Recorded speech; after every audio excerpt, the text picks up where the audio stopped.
Welcome to day 230 of this one-year chronological Bible reading. Today's passage is from Jeremiah 38 to 40 and Psalms 74 and 79. Jeremiah chapter 38. Shephatiah the son of Mattan, Gedaliah the son of Pashur, Jucal the son of Shelemiah, and Pashur the son of Malchijah heard the words that Jeremiah spoke to all the people, saying, "The Lord says, He who remains in this city will die by the sword, by the famine, and by the pestilence. But he who goes out to the Chaldeans will live. He will escape with his life, and he will live. The Lord says, This city will surely be given into the hand of the army of the king of Babylon, and he will take it." Then the princes said to the king, "Please let this man be put to death, because he weakens the hands of the men of war who remain in this city, and the hands of all the people in speaking such words to them. For this man doesn't seek the welfare of this people, but harm." Zedekiah the king said, "Behold, he is in your hand, for the king can't do anything to oppose you." Then they took Jeremiah and threw him into the dungeon of Malchijah the king's son, that was in the court of the guard. They let down Jeremiah with cords. In the dungeon there was no water, but mire, and Jeremiah sank in the mire. Now when Ebed-melech the Ethiopian, a eunuch who was in the king's house, heard that they had put Jeremiah in the dungeon, the king was then sitting in Benjamin's gate, Ebed-melech went out of the king's house and spoke to the king, saying, "My lord the king, these men have done evil in all that they have done to Jeremiah the prophet, whom they have cast into the dungeon. He is likely to die in the place where he is, because of the famine, for there is no more bread in the city."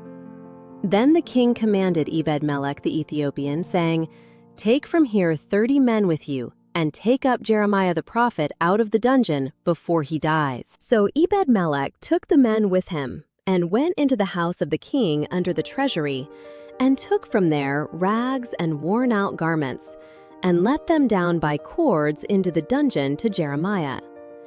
Ebed-melech the Ethiopian said to Jeremiah, "Now put these rags and worn-out garments under your armpits under the cords."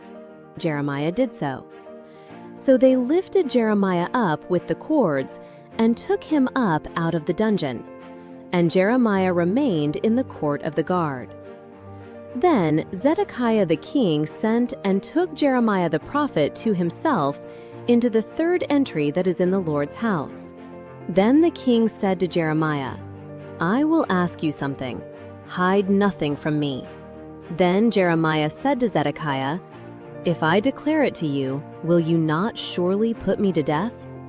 If I give you counsel, you will not listen to me." So Zedekiah the king swore secretly to Jeremiah, saying, "As the Lord lives, who made our souls, I will not put you to death, neither will I give you into the hand of these men who seek your life."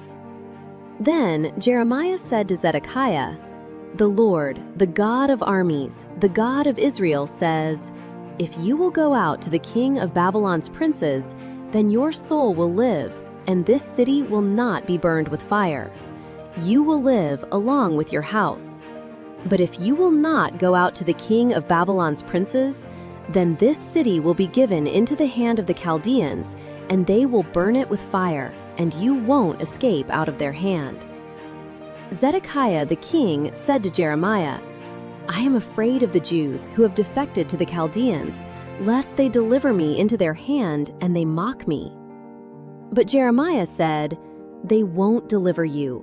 Obey, I beg you, the Lord's voice in that which I speak to you. So it will be well with you, and your soul will live. But if you refuse to go out, this is the word that the Lord has shown me. Behold, all the women who are left in the king of Judah's house will be brought out to the king of Babylon's princes, and those women will say, 'Your familiar friends have turned on you and have prevailed over you. Your feet are sunk in the mire, they have turned away from you.' They will bring out all your wives and your children to the Chaldeans. You won't escape out of their hand, but will be taken by the hand of the king of Babylon. You will cause this city to be burned with fire." Then Zedekiah said to Jeremiah, "Let no man know of these words, and you won't die. But if the princes hear that I have talked with you, and they come to you and tell you, 'Declare to us now what you have said to the king. Don't hide it from us, and we will not put you to death. Also tell us what the king said to you.' Then you shall tell them, 'I presented my supplication before the king that he would not cause me to return to Jonathan's house to die there.'" Then all the princes came to Jeremiah and asked him, and he told them according to all these words that the king had commanded.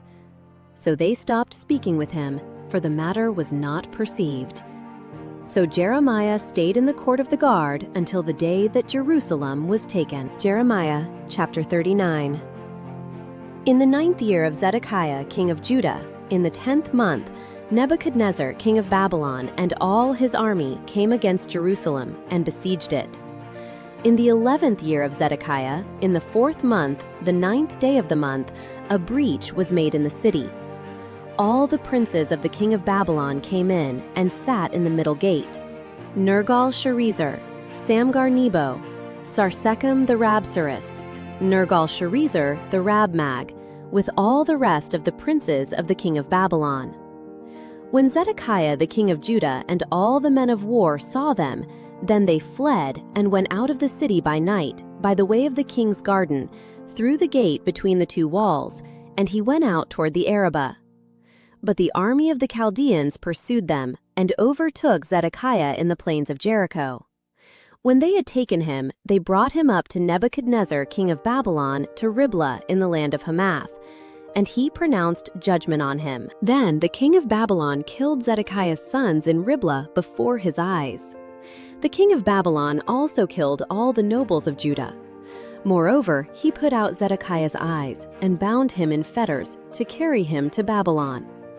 The Chaldeans burned the king's house and the people's houses with fire and broke down the walls of Jerusalem. Then Nebuzaradan, the captain of the guard, carried away captive into Babylon the rest of the people who remained in the city, the deserters also who fell away to him, and the rest of the people who remained. But Nebuzaradan, the captain of the guard, left of the poor of the people who had nothing in the land of Judah, and gave them vineyards and fields at the same time. Now Nebuchadnezzar, king of Babylon, commanded Nebuzaradan, the captain of the guard, concerning Jeremiah, saying, "Take him and take care of him. Do him no harm, but do to him even as he tells you." So Nebuzaradan, the captain of the guard, Nebushazban, Rabsaris, and Nergal-Sharezer, Rabmag, and all the chief officers of the king of Babylon sent and took Jeremiah out of the court of the guard, and committed him to Gedaliah the son of Ahikam, the son of Shaphan, that he should bring him home. So he lived among the people.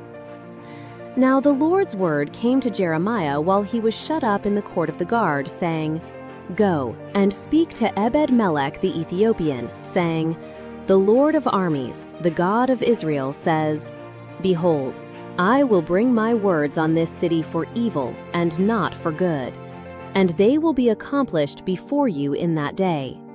But I will deliver you in that day, says the Lord, and you will not be given into the hand of the men of whom you are afraid, for I will surely save you. You won't fall by the sword, but you will escape with your life, because you have put your trust in me, says the Lord." Jeremiah chapter 40.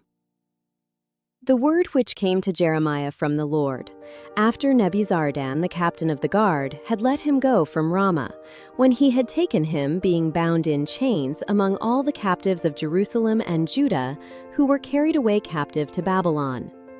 The captain of the guard took Jeremiah and said to him, "The Lord your God pronounced this evil on this place, and the Lord has brought it, and done according as he spoke. Because you have sinned against the Lord, and have not obeyed his voice, therefore this thing has come on you. Now, behold, I release you today from the chains which are on your hand. If it seems good to you to come with me into Babylon, come, and I will take care of you. But if it seems bad to you to come with me into Babylon, don't. Behold, all the land is before you. Where it seems good and right to you to go, go there." Now, while he had not yet gone back, "Go back then," he said, "to Gedaliah the son of Ahikam, the son of Shaphan, whom the king of Babylon has made governor over the cities of Judah, and dwell with him among the people. Or go wherever it seems right to you to go." So the captain of the guard gave him food and a present and let him go. Then Jeremiah went to Gedaliah the son of Ahikam to Mizpah, and lived with him among the people who were left in the land. Now when all the captains of the forces who were in the fields, even they and their men, heard that the king of Babylon had made Gedaliah the son of Ahikam governor in the land, and had committed to him men, women, children, and of the poorest of the land, of those who were not carried away captive to Babylon, then Ishmael the son of Nethaniah, and Johanan and Jonathan the sons of Kareah, and Sariah the son of Tanumeth, and the sons of Ephi the Netophathite, and Jezaniah the son of the Maacathite, they and their men came to Gedaliah to Mizpah. Gedaliah the son of Ahikam, the son of Shaphan, swore to them and to their men, saying, "Don't be afraid to serve the Chaldeans. Dwell in the land and serve the king of Babylon, and it will be well with you. As for me, behold, I will dwell at Mizpah, to stand before the Chaldeans who will come to us. But you gather wine and summer fruits and oil, and put them in your vessels, and dwell in your cities that you have taken." Likewise, when all the Jews who were in Moab, and among the children of Ammon, and in Edom, and who were in all the countries, heard that the king of Babylon had left a remnant of Judah, and that he had set over them Gedaliah the son of Ahikam, the son of Shaphan, then all the Jews returned out of all places where they were driven, and came to the land of Judah to Gedaliah to Mizpah, and gathered very much wine and summer fruits. Moreover, Johanan the son of Kareah and all the captains of the forces who were in the fields came to Gedaliah to Mizpah, and said to him, "Do you know that Baalis the king of the children of Ammon has sent Ishmael the son of Nethaniah to take your life?" But Gedaliah the son of Ahikam didn't believe them. Then Johanan the son of Kareah spoke to Gedaliah in Mizpah secretly, saying, "Please let me go, and I will kill Ishmael the son of Nethaniah, and no man will know it. Why should he take your life, that all the Jews who are gathered to you should be scattered, and the remnant of Judah perish?" But Gedaliah the son of Ahikam said to Johanan the son of Kareah, "You shall not do this thing, for you speak falsely of Ishmael." Psalm chapter 74. A contemplation by Asaph. God, why have you rejected us forever? Why does your anger smolder against the sheep of your pasture? Remember your congregation which you purchased of old, which you have redeemed to be the tribe of your inheritance, Mount Zion, in which you have lived. Lift up your feet to the perpetual ruins, all the evil that the enemy has done in the sanctuary. Your adversaries have roared in the middle of your assembly.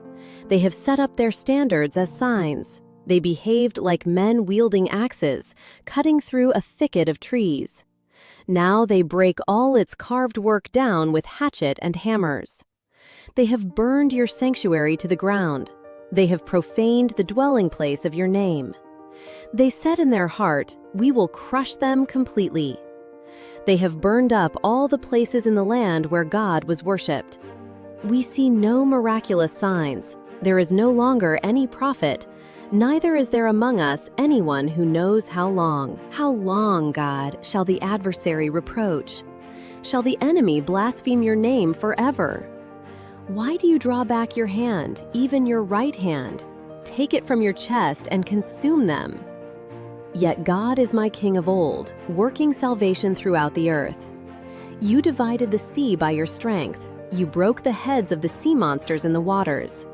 You broke the heads of Leviathan in pieces. You gave him as food to people and desert creatures. You opened up spring and stream. You dried up mighty rivers. The day is yours. The night is also yours. You have prepared the light and the sun. You have set all the boundaries of the earth. You have made summer and winter. Remember this, that the enemy has mocked you, Lord. Foolish people have blasphemed your name. Don't deliver the soul of your dove to wild beasts. Don't forget the life of your poor forever. Honor your covenant, for haunts of violence fill the dark places of the earth. Don't let the oppressed return ashamed. Let the poor and needy praise your name. Arise, God, plead your own cause. Remember how the foolish man mocks you all day. Don't forget the voice of your adversaries. The tumult of those who rise up against you ascends continually. Psalm chapter 79, a psalm by Asaph. God, the nations have come into your inheritance. They have defiled your holy temple. They have laid Jerusalem in heaps. They have given the dead bodies of your servants to be food for the birds of the sky, the flesh of your saints to the animals of the earth. They have shed their blood like water around Jerusalem. There was no one to bury them. We have become a reproach to our neighbors, a scoffing and derision to those who are around us. How long, Lord? Will you be angry forever? Will your jealousy burn like fire? Pour out your wrath on the nations that don't know you, on the kingdoms that don't call on your name, for they have devoured Jacob and destroyed his homeland. Don't hold the iniquities of our forefathers against us. Let your tender mercies speedily meet us, for we are in desperate need. Help us, God of our salvation, for the glory of your name. Deliver us and forgive our sins for your name's sake. Why should the nations say, "Where is their God?" Let it be known among the nations, before our eyes, that vengeance for your servant's blood is being poured out. Let the sighing of the prisoner come before you. According to the greatness of your power, preserve those who are sentenced to death. Pay back to our neighbors 7 times into their bosom their reproach with which they have reproached you, Lord.